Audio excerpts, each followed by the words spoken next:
Welcome back, Fig here. I wanted to continue the escape room and show you what I've been up to here. So, last time we did this library puzzle with the shifting, rotating blocks around. I just sort of tidied that up. I wanted to show you that. I covered all the redstone with wood, and so now if you're in here, it just looks like a library. You can't see any of the gross redstone. I don't think I showed that last time, but anyway, then you come down here and you can see there's the button, there's all the stuff you do. Here's the output, is covered up, so it just looks like this cozy little walkway through here rather than seeing all that redstone. So you can see it's all sitting back there and just covered up. That's just like a Swiss roll pattern I made out of banners, don't worry about that. So, what else did I do? Well, sometimes it's hard to log on and decide, what should I do next when I'm building an escape room?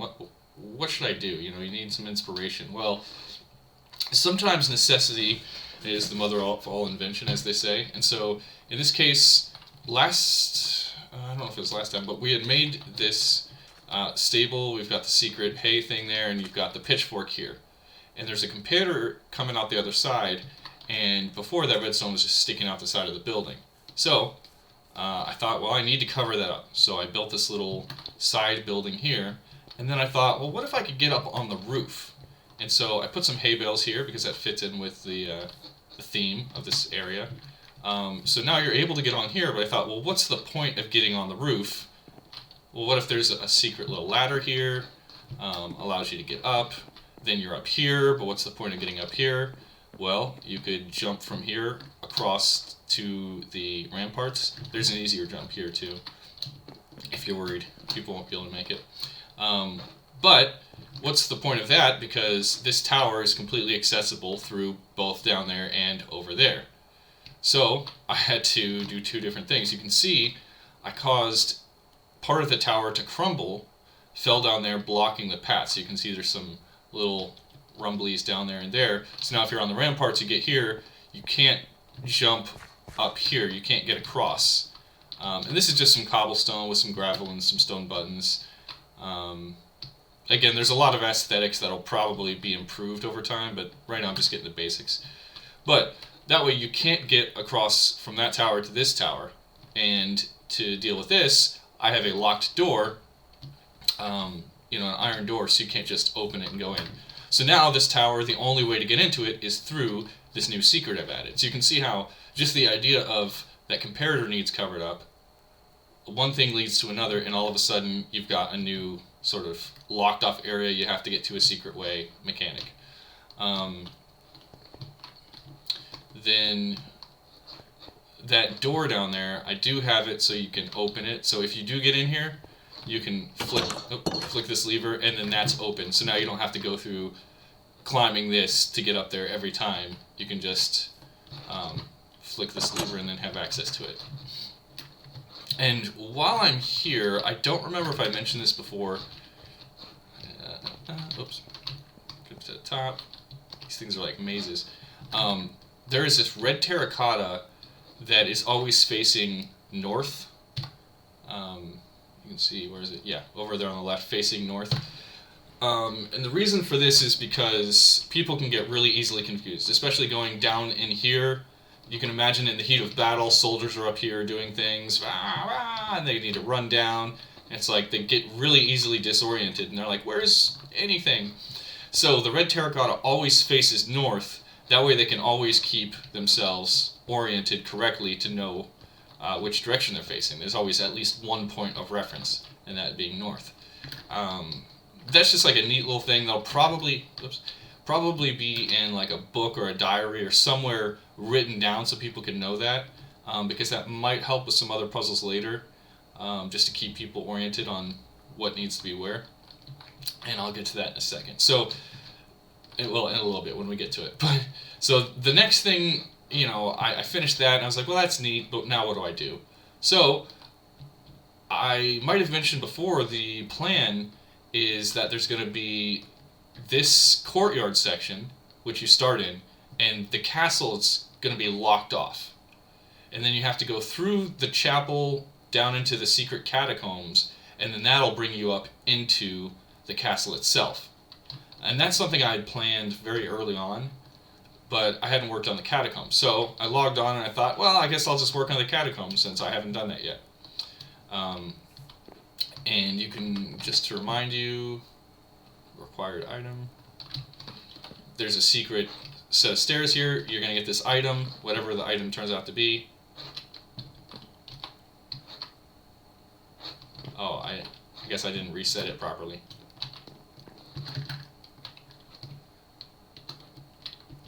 It's the thing with these things, you gotta have things that can reset. Let's see.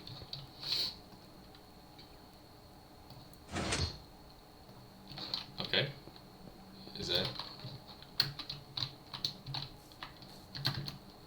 Let's see here. Alright. There we go. It opens up. Bada bing. So before, it just was here and there was nothing more. Well, I've added this little thing here, and you've got these stairs that lead down, and it's nice and dark to give you sort of a creepy vibe. You're going down to the catacombs. You're not really sure. I don't know if you'll know or not whether you're going down to the catacombs or if you'll just be like, where is this leading? But either way, it's going to be kind of creepy. It's going to be dark. And the darkness actually makes the staircase feel longer than if it was lit up. Now, there's also... sorry about how dark it is. I have my brightness all the way up, but it may be dark. There's water running over here, and so you'll get this occasional drip of water. And I want that at various points in the catacombs. It gives you this like underground, moist kind of feel to it. Just adds some atmosphere. So you can see it's dripping here as well. Then as you come around here, you've got blue soul lanterns lighting up this room. And in this video I'm trying to share a little more of my thought process. So the idea was I wanted this to be dark, but if the end room was light, it defeated the whole purpose of this being dark. So we had to turn a corner and then have the lights there. That way this was still dark. So you had that coming into darkness, then you can come into some light. And then, you know, throughout the thing there's going to be some places that are light, some places that are dark, etc. Here, you walk out and you're in a maze. And you may notice some things like that up there. You're like, how do I get to that? It's obviously too high. But as you get through the maze, you'll come to here.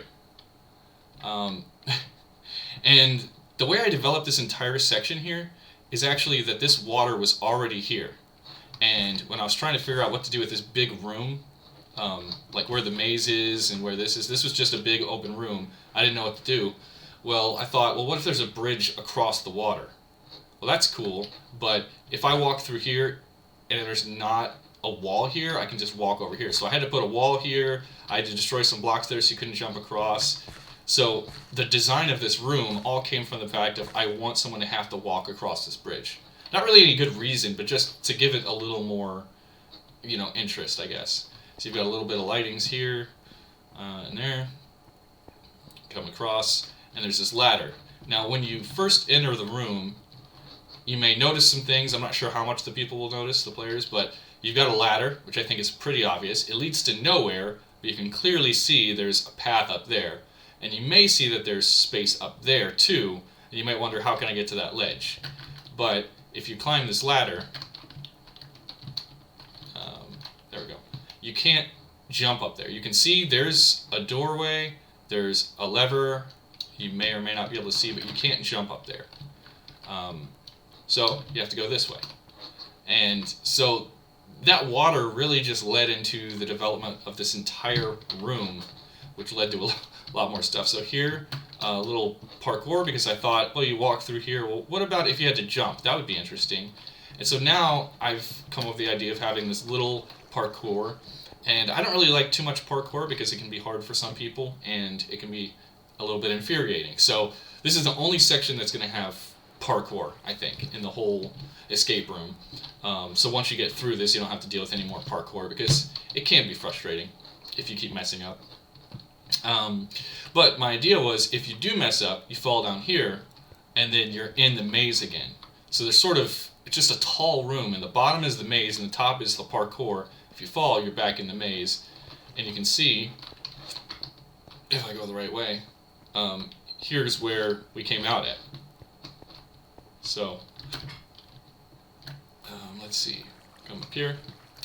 And I made the walls come up wherever it wasn't a path for you to go. That way it gives this nice sort of slightly claustrophobic feel, like, you know, it's not like it's wide open, it's you got a specific place. As you're doing this, you might, jumping from there to here, you might see that there's a room over there, and that's sort of our goal. You can see a ledge here, there's a light in there, I want to get to that room. That's sort of a natural thing.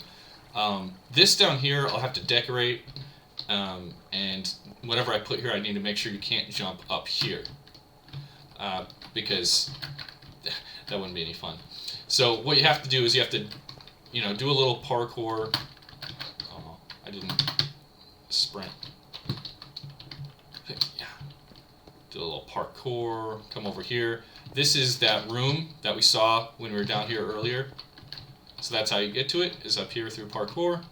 This is also that ledge from this room, and we could see that doorway when we were standing on the ladder. You flick this lever, come back through here, and you've got a crouch, which is like a real slight thing, but I think it just kind of makes it a little more interesting. I'm not sure. Anyway, you parkour over, and now there's a block right here that comes out of the wall, so that you can actually make it across.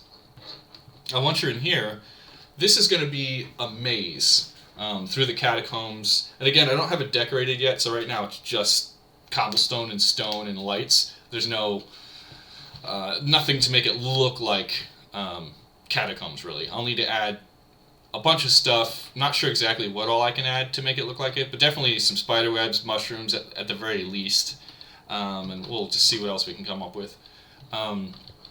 Through here, there's going to be a maze, so I don't have a lot of it done.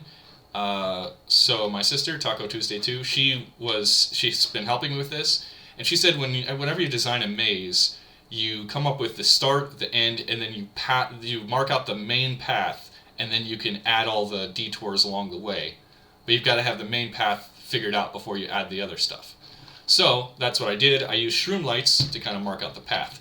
So for this room here, originally, this is just a big open room, and all I had was this walkway here. I had shroom lights, and I was like, I had them come over to the wall, come up. I knew there was some way where I wanted to raise to the second level, then come in here.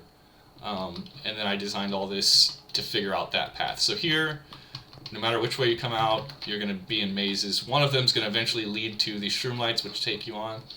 Just a quick note, this redstone here will be either, you know, this will be covered up at some point. You won't be able to see this, but this is just the redstone for that, that piston pushing that block out. So we come this way, it's going to lead into this room, and you can see there's a redstone torch here lighting this room up. And if we look through here, this is like a central hub. If you've ever played like a Zelda game and you've done a dungeon, and some of them have these really cool rooms where you come back to it multiple times in different ways for multiple reasons, that's sort of what this is. So there's this room here. You can see across to that window and see it has a different lighting, and you can see that lighting here.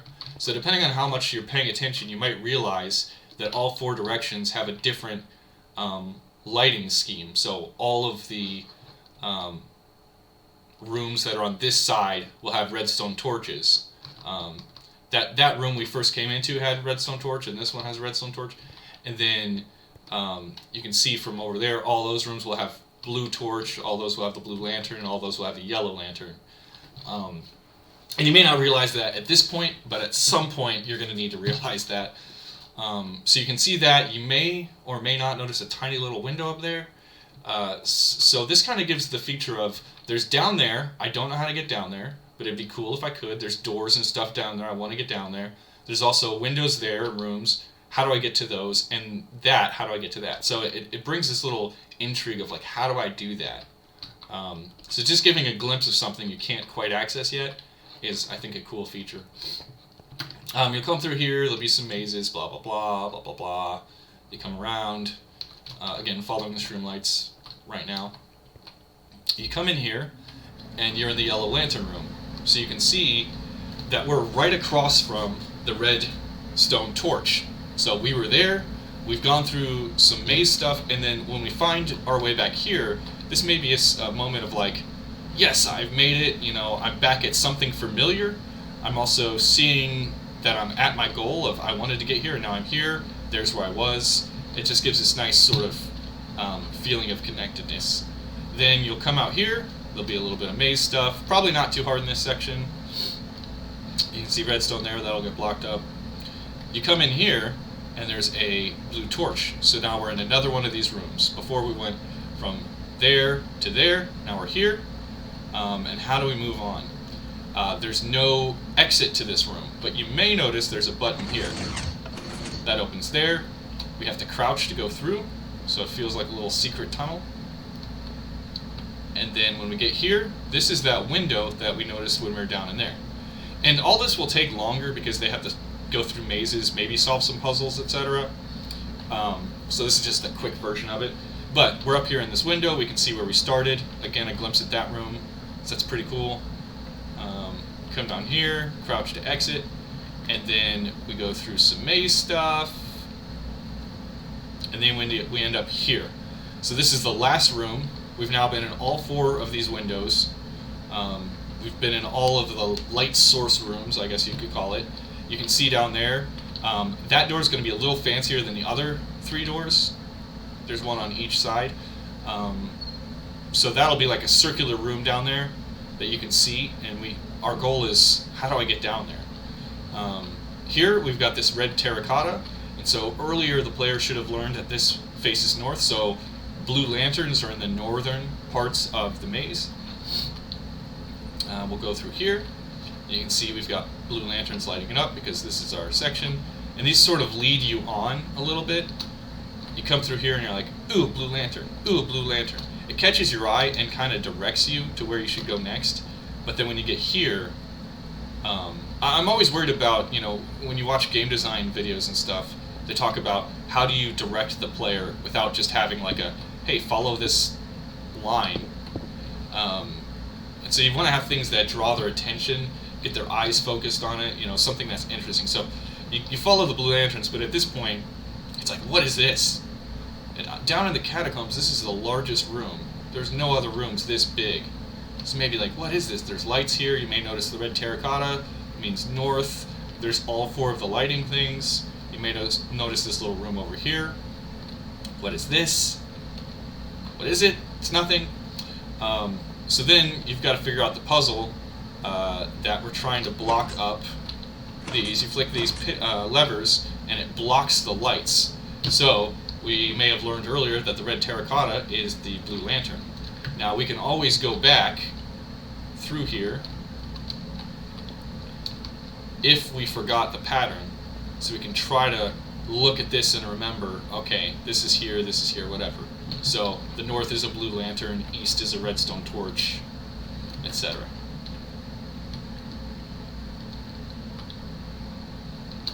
So east is a redstone torch, so we're going to cover up the other ones.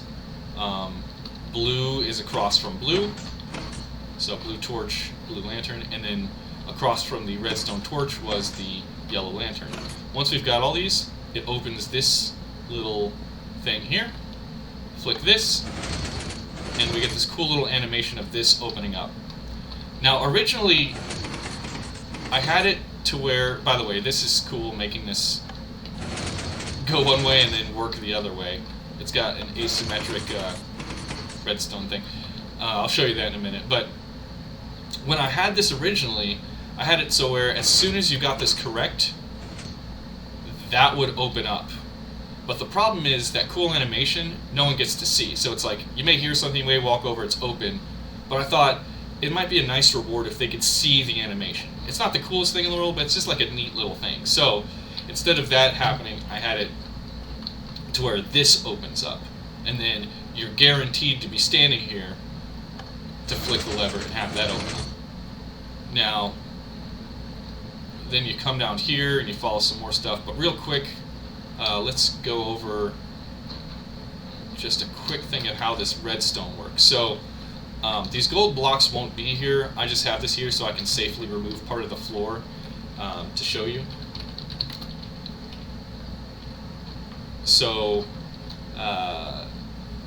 these,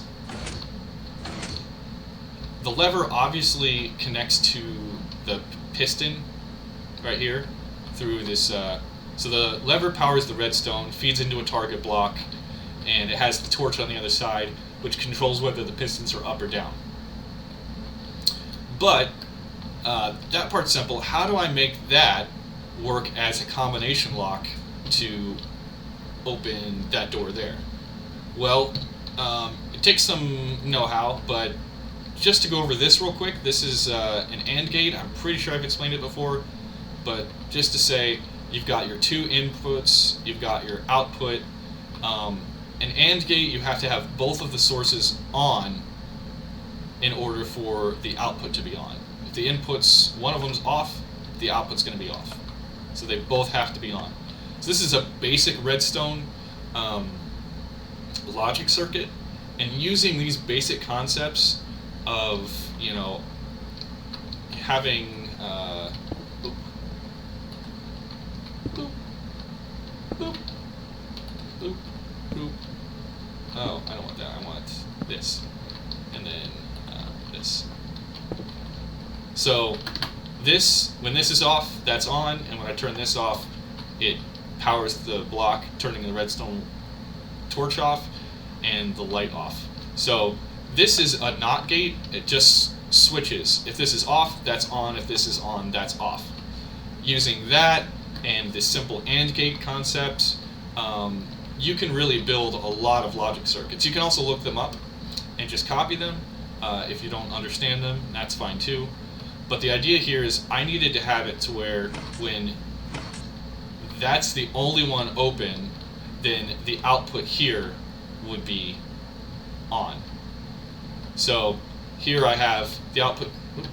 The output for that goes straight into this block. The output for this feeds straight into the same block.